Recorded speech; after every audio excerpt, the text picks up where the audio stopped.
नमस्कार। श्रीमद् वाल्मीकि रामायणे अयोध्याकाण्डे दशमः सर्गः। विदर्शिता यदा देवी कुब्जया पापया भृशं तदा शेते स्म सा भूमौ दिग्धविद्धेव किन्नरी। पापिनी कुब्जा ने जब देवी कैकेयी को बहुत उल्टी बातें समझा दी, तब वह विषाक्त बाण से विद्ध हुई किन्नरी के समान धरती पर लेट गई। निश्चित्य मनसा कृत्यं सा सम्यगिति भामिनी मंथरायै शनैः सर्वम् आचक्षे विचक्षणा। मंथरा के बताए हुए समस्त कार्य को वह बहुत उत्तम है ऐसा ही मन में निश्चय करके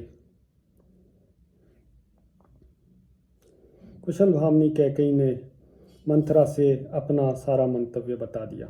सादीना निश्चयं कृत्वा मंथरा वाक्य मोहिता नागकन्येव निःश्वस्य दीर्घमुष्यणं च भामिनी मुहूर्तं चिन्तयामास मार्गं आत्य सुखावहम्। मंथरा के वचनों से मोहित एवं दीन हुई भामिनी कैकेयी पूर्वोक्त निश्चय करके नाग कन्या की भांति लंबी सांस खींचने लगी और अपने लिए सुखदायक मार्ग का विचार करती रही। सा सुरचार्थ कामा च तम निशम्य विनिश्चयं बभूव परम प्रीता सिद्धिं प्राप्येव मंथरा। और वह मंथरा जो कैकेयी का हित चाहने वाली सुहृद थी और उसी के मनोरथ को सिद्ध करने की अभिलाषा रखती थी, कैकेयी के उस निश्चय को सुनकर बहुत प्रसन्न हुई। अथ सारूषिता देवी सम्यक् कृत्वा विनिश्चयं संविवेशा बला भूमौ निवेश्य भ्रकुटिं मुखे। तदनंतर रोष में भरी हुई देवी कैकेयी अपने कर्तव्य का भली भांति निश्चय कर मुखमंडल में स्थित बाहों को टेढ़ी करके सो गई। ततश्चित्राणि माल्यानि दिव्यान्याभरणानि च अपविद्धानि कैकेय्या तानि भूमिं प्रपेदिरे। तदनंतर उस कैकेयी राजकुमारी ने अपने विचित्र पुष्पहारों और दिव्य आभूषणों को उतार कर फेंक दिया। वे सारे आभूषण धरती पर यत्र तत्र पड़े थे।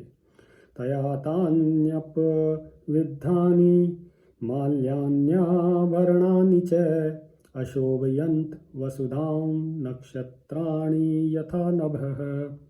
जैसे छिटके हुए तारे आकाश की शोभा बढ़ाते हैं, उसी प्रकार फेंके हुए वे आभूषण वहाँ भूमि की शोभा बढ़ा रहे थे। क्रोधागारे च पतिता सा बभो मलिनांबरा एकवेणीं दृढां बद्ध्वा गतसत्त्वेव किन्नरी।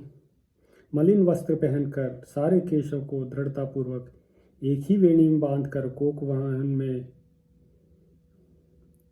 पड़ी हुई कैकेयी अचेत हुई किन्नरी के समान जान पड़ती थी।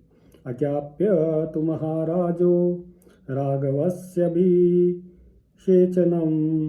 उपस्थान मनुज्ञाप्य प्रविवेश निवेशनम। उधर महाराज दशरथ मंत्री आदि को श्री राम के राज्याभिषेक की तैयारी के लिए आज्ञा दे सबको यथा समय उपस्थित होने के लिए कहकर रनिवास गए।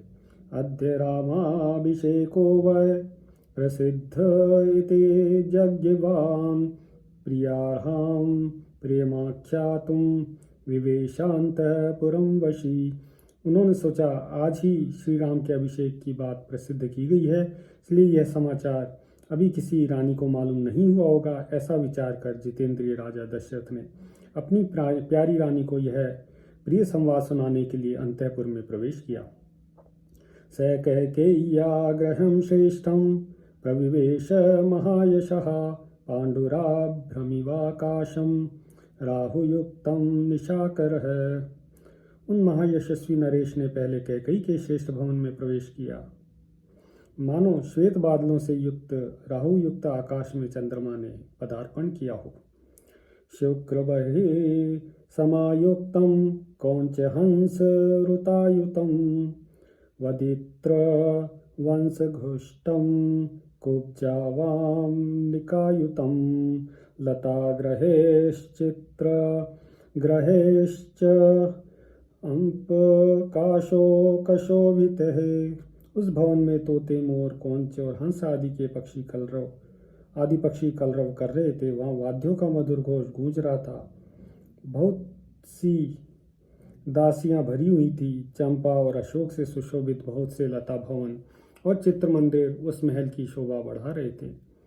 दांत राजत सौवर्ण वेदिकाभिः समायुतं नित्य पुष्प फलैर्वृक्षैर्वापीभिरुशोभितं।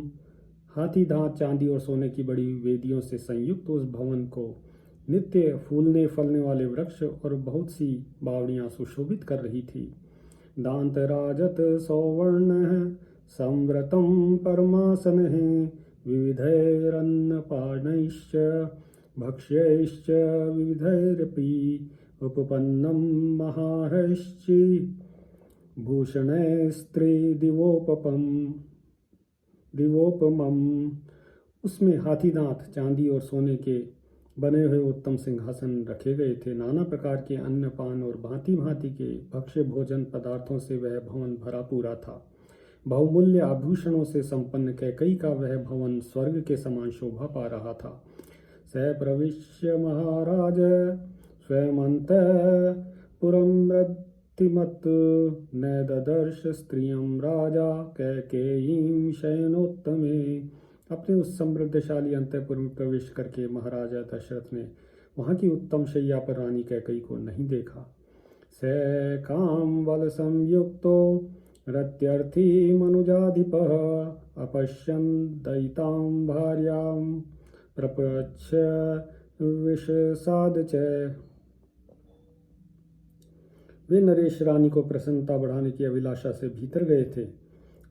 वहां उन्हें न देखकर उनके मन में विषाद हुआ और वे उनके विषय में पूछताछ करने लगे। नहीं तस्य पुरा देवी तां वेलामत्यवर्तत न च राजा गृहं शून्यं प्रविवेश कदाचन ततो गृह गतो राजा कैकेयीं पर्यपृच्छत् यथा पुरं विज्ञाय स्वार्थलिप्सुं पंडिताम्।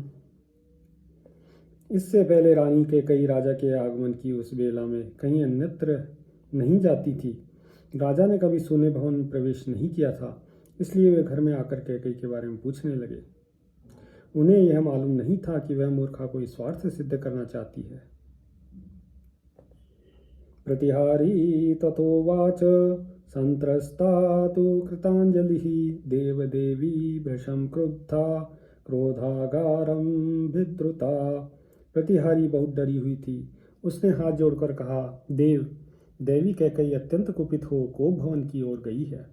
प्रतिहार्या वचः श्रुत्वा राजा परम दुर्मनः विशासाद पुनर्भूयो लुलित व्याकुल इंद्रियः। प्रतिहारी की यह बात सुनकर राजा का मन बहुत उदास हो गया।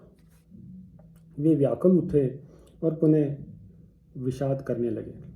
तततां पतितां भूमौ शयनामथ थोचितां प्रतप्त इव दुःखेन सोऽपश्यज्ज जगतीपतः। कोप भवन में वह भूमि पर पड़ी थी और इस तरह लेटी हुई थी जो उसके लिए योग्य नहीं था। राजा ने दुख से संतप्त होकर उसे इस अवस्था में देखा। स वृद्धस्तरुणीं भार्यां प्रणेभ्योऽपि गरीयसीं अपाप पापसंकल्पां ददर्श धरणीतले लतामिव विनिष्कृतां पतितां देवतामिव। राजा कैकेयी को प्राणों से भी बढ़कर मानते थे। राजा के मन में कोई पाप नहीं था, परंतु कैकेयी अपने पापपूर्ण संकल्प को लिए हुए थी।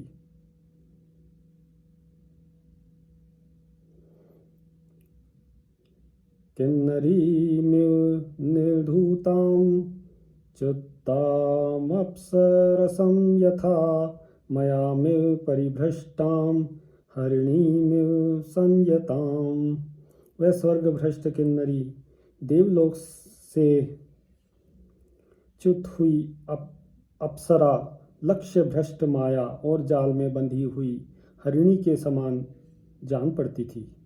करेणुमिव दिग्धेन विद्धां मृगयुना वने महागज इवारण्ये स्नेहात् परं दुःखितां परिमृज्य च परिणाभ्याम् अभिसंत्रस्तचेतनः कामी कमलपत्राक्षी उवाच वनितामिदम्। जैसे कोई महान गजराज वन में व्याघ्र के द्वारा विषलिप्त बाण से विद्ध होकर गिरी हुई अत्यंत दुखित हथिनी को स्नेहपूर्वक स्पर्श करता है, उसी प्रकार महाराज दशरथ ने दुख में पड़ी हुई भार्या कैकई का स्नेहपूर्वक दोनों हाथों से स्पर्श किया।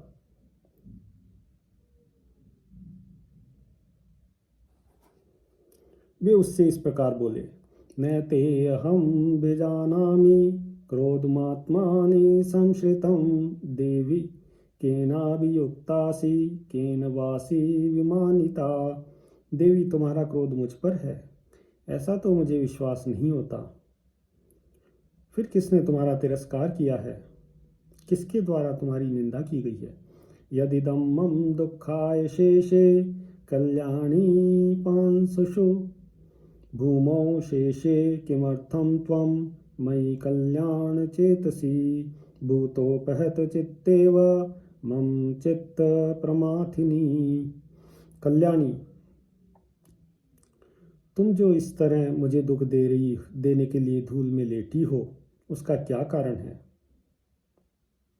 मेरे मन में सदा तुम्हारे कल्याण की ही भावना रहती है, फिर तुम धरती पर क्यों सो रही हो।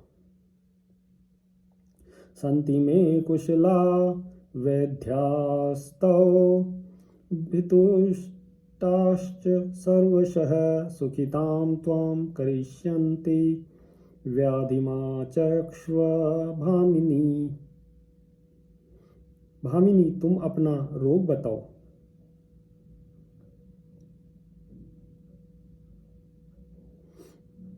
मैंने यहाँ बहुत से चिकित्सा कुशल वैद्य हैं जिन्हें सब प्रकार से संतुष्ट कर रखा है, वे तुम्हें ठीक कर देंगे। कस्य वापि प्रियं कार्यं केन वा विप्रियं कृतं कह प्रियं लभतामद्य को वा सुमहत् प्रियम। अथवा कहो, आज किसका प्रिय करना है या किसने तुम्हारा अप्रिय किया है। तुम्हारे किस उपकारी को आज प्रिय मनोरथ प्राप्त हो अथवा किस अपकारी को अत्यंत अप्रिय कठोर दंड दिया जाए। मारोत्सीर्मा च काशीस्त्वं देवी संपरिशोषणम् अवध्यो वध्यतां को वा वध्य को वा विमुच्यतां दरिद्र को भवेदाढयो द्रव्यवान वाप्य किंचनः।